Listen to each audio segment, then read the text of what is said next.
السلام علیکم ورحمۃ اللہ تعالیٰ وبرکاتہ۔ دوستو، امید ہے آپ سب خیریت ہوں گے۔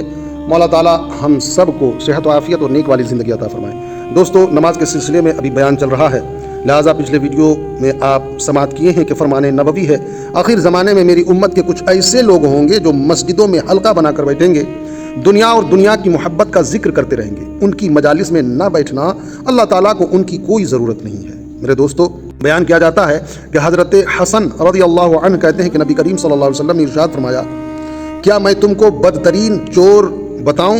صحابہ کرام رضی اللہ عنہم نے عرض کیا، حضور وہ کون ہیں؟ آپ نے فرمایا، وہ نماز چرانے والے ہیں۔ اللہ اکبر۔ عرض کیا حضور نماز میں چوری کیسے ہوتی ہے؟ آپ نے فرمایا، وہ رکوع اور وہ سجدہ صحیح طور پر نہیں کریں گے۔ فرمان نبوی ہے، قیامت کے دن سب سے پہلے نماز کے متعلق پوچھا جائے گا۔ اگر نمازیں پوری ہوں گی تو حساب آسان ہو جائے گا، اگر نمازیں کچھ کم ہوں گی تو اللہ تعالیٰ فرشتوں سے فرمائے گا، اگر میرے بندے کے کچھ نوافل ہوں تو ان سے ان نمازوں کو پورا کر دو۔ فرمان نبوی ہے، بندے کے لیے 2 رکعت نماز پڑھنے کی توفیق سے بہتر کوئی اور انعام نہیں۔ اللہ اکبر۔ میرے دوستو، میرے آقا فرماتے ہیں کہ بندے کے لیے 2 رکعت کی نماز پڑھنے کی جو توفیق ملتی ہے، اس سے بہتر کوئی رب کی طرف سے انعام بندوں کے لیے نہیں ہو سکتا۔ حضرت فاروق اعظم رضی اللہ تعالی عنہ جب نماز پڑھنے کا ارادہ کرتے تو آپ کا جسم کانپنے لگتا اور دانت بجنے لگتے۔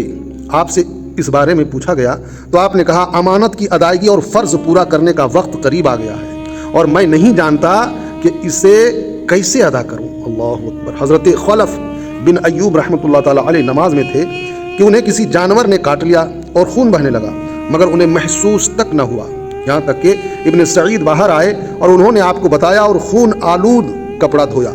پوچھا گیا، آپ کو جانور نے کاٹ لیا اور خون بھی بہا مگر آپ کو محسوس نہ ہوا؟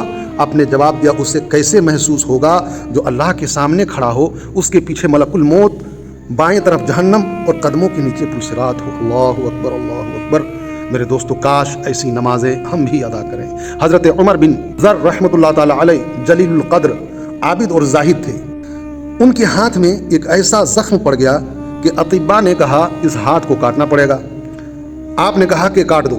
اطباء نے کہا، آپ کو رسیوں سے جکڑے بغیر ایسا کرنا ناممکن ہے۔ آپ نے کہا، ایسا نہ کرو، بلکہ جب میں نماز شروع کروں تب کاٹ لینا۔ چنانچہ جب آپ نے نماز شروع کی تو آپ کا ہاتھ کاٹ لیا گیا مگر آپ کو محسوس بھی نہ ہوا۔ اللہ اکبر، اللہ اکبر۔ کیسے کیسے نمازی میرے دوستو گزرے ہیں، دیکھیے ان کی نمازوں کا حال کیا ہے کہ ہاتھ کاٹے جا رہے ہیں مگر محسوس تک نہیں ہوتا۔ اور ہمیں مچھر اگر کاٹ لے تو میرے دوستو بغیر بھگائے ہم دم نہیں لیتے۔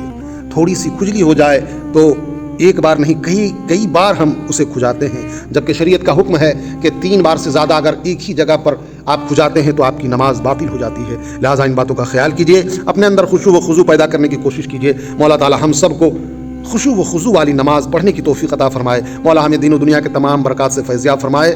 مولا خصوصیت کے ساتھ نماز 5 گانا جماعت سے پڑھنے کی توفیق عطا فرمائے۔ مولا کہنے سننے سے زیادہ ہمیں عمل کی توفیق عطا فرمائے، برے اعمال و افعال سے بچائے۔ پھر ایک نئی ویڈیو کے ساتھ حاضر آؤں گا، تب تک کے لیے خدا حافظ، فی امان اللہ۔ السلام علیکم۔